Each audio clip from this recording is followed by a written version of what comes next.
Orang penting berangkat pagi. Gayanya keren seperti marmut. Good morning, selamat pagi.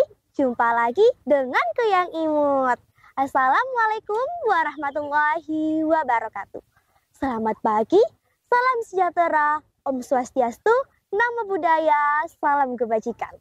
Halo Sobat Hijau, bertemu lagi dengan aku, Fani Anggraini Nabila Putri. Bisa disapa sebagai Fani. Aku merupakan siswi dari SMP Negeri 56 Surabaya dengan nomor peserta 1086 dan dengan judul proyek DIBA, budidaya aloe berbadan sismiler. Jadi di pembukaan kali ini aku tuh mau cerita mengenai pengalamanku, mengenai latar belakang aku kenapa sih kok milih proyek ini gitu. Jadi yang pertama itu gara-gara di rumah, di sekolah itu ada beberapa lidah buaya tapi gak dirawat, yang kering, busuk, terus ya udah dibiarin gitu aja. Yang kedua itu gara-gara aku tuh sering lihat tutorial di YouTube. Tutorial cara glowing dalam 5 menit. Nah, tiba-tiba yang muncul pertama itu kok lidah buaya. Pertama sih aku nggak tahu apa itu lidah buaya. Aku tanya ke mamaku. Mamaku jelasin semuanya secara rinci. Dari itu tuh hati aku tuh bilang, nanem yuk gitu. Terus yang ketiga itu gara-gara aku lihat di YouTube kan ya, cara nanemnya tuh gimana. Terus ternyata kok gampang banget. Manfaatnya juga banyak banget. Dari itu tuh aku milih tanaman ini buat jadi proyekku. Terus pas guruku ngumumin kalau mau ada lomba ini, aku langsung milih proyek ini buat dijadiin proyekku gitu. Jadi kali ini tuh aku mau jelasin lagi nih, mau cerita. Kita deep talk gitu ya. Mau cerita tentang pengalamanku selama proyek ini gitu. Jadi dulu itu aku awal nanam itu ya, nanam tuh dikit. Cuma berapa gitu ya, cuma 10 kalau nggak 5 gitu. Terus pas tanaman itu tumbuh gitu, aku tuh seneng banget. Aku ceritain ke mamaku, aku ceritain ke temenku, aku ceritain ke semuanya. Tapi pas itu tuh kan musim hujan tuh ya, pas Februari, Maret. Itu tuh aku bingung, gimana ini kok hujan terus, banyak tanaman yang busuk, banyak yang kering, bingung tuh aku. Terus aku tuh pikiran kayak gini, masa tak taruh di dalam rumah sih? Tapi ya kan nggak mungkin toh. Jadi ya udahlah, aku pasrahin aja sama Allah gitu. Siapa tahu nanti ada yang tumbuh. Bener dong, ada yang tumbuh beberapa. Akhirnya aku rawat, aku kasih pupuk, aku sirami, tumbuh besar. Terus pas aku di sekolah itu, aku pertama kali dikasih lahan itu di depan musola. Tapi itu space-nya agak kecil sih, tapi ya udahlah, nggak apa-apa gitu. Aku tanemin terus sampai tumbuh semua. Habis itu kan nggak ada lahan tuh ya. Aku bingung, aku kasih pendapat ke guru, aku minta pendapat. Terus akhirnya dikasih solusi tuh, dikasih lahan di belakangnya, di hutan belakang sekolah. Di situ tuh lahannya banyak banget sih ya. Tapi aku tanemin sampai penuh. Tapi gara-gara mungkin memang belum jodoh kali ya. Terus tiba-tiba itu aku diberitahu kalau hutan sekolah itu mau dikasih irigasi air. Awalnya tuh bingung banget, mau nanam di mana lagi. Terus akhirnya ya udahlah, gak apa-apa lah, aku pindahin tuh.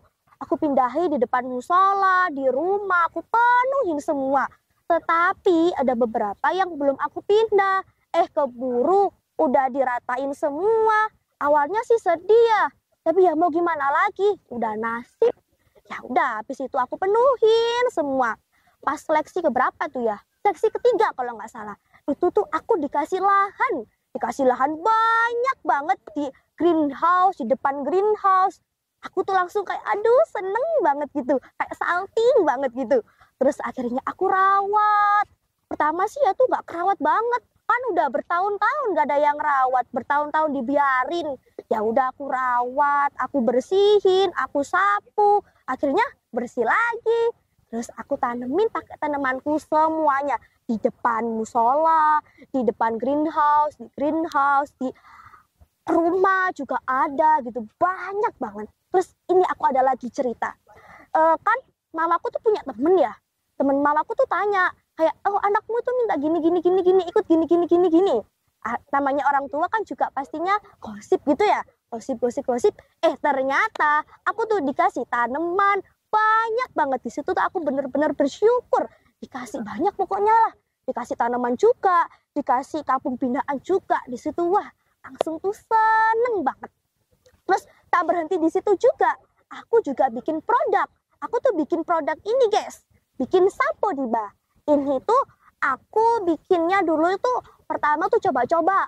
Aku bikin terus aku uji lab di SMK 5 nih. Ada nih buktinya tuh. Ini pas aku udah keluar hasil labnya, aku tuh nyoba jualan Seninnya. Jualan di sekolah itu aku bawa cuma 15. Ternyata kok laku semua. Besoknya aku bawa 50. Laku semua dong guys. Di situ tuh aku kayak aduh seneng banget gitu. Pertama kali megang uang banyak gitu ya. Nah terus akhirnya laku. Sekarang ini aku tuh udah ngehasilin 600.000. Aku udah jual ini tuh sebanyak 100 botol. Aku juga udah nanam lidah buaya sebanyak 1.000. Udah sosialisasi ke 754 orang dan 69. Kemudian udah membagiin bibit ke 70 orang dan masih banyak lagi nih ya. Nah segitu aja ya cerita aku kali ini. Sebelumnya aku ada pantun nih. Pergi tamasya ke Taman Safari. Ingin belanja di toko Amazon. Jika lingkungan bersih dan asri, maka lestarilah lapisan ozon. Sebelumnya aku ada pesan dan kesan. Pesanku sih buat teman-teman semua, buat remaja-remaja, buat Gen Z, Gen Alpha. Kalian tuh kalau menurut aku ya harus sekali seumur hidup sih harus nyobain ikut proyek ini sih. Karena itu bikin dampaknya positif tuh banyak banget, dampak positif buat kalian tuh banyak banget pol. Terus ya buat Tunas Hijau semoga makin berjaya dan semoga bisa ngelanjutin ini sampai ke besok-besok. Sekian dari aku, semoga bermanfaat dan semoga bisa dipahami ya. Pokoknya buat kalian semangat terus ya. Sekian dari aku. Wassalamualaikum warahmatullahi wabarakatuh. See you semua.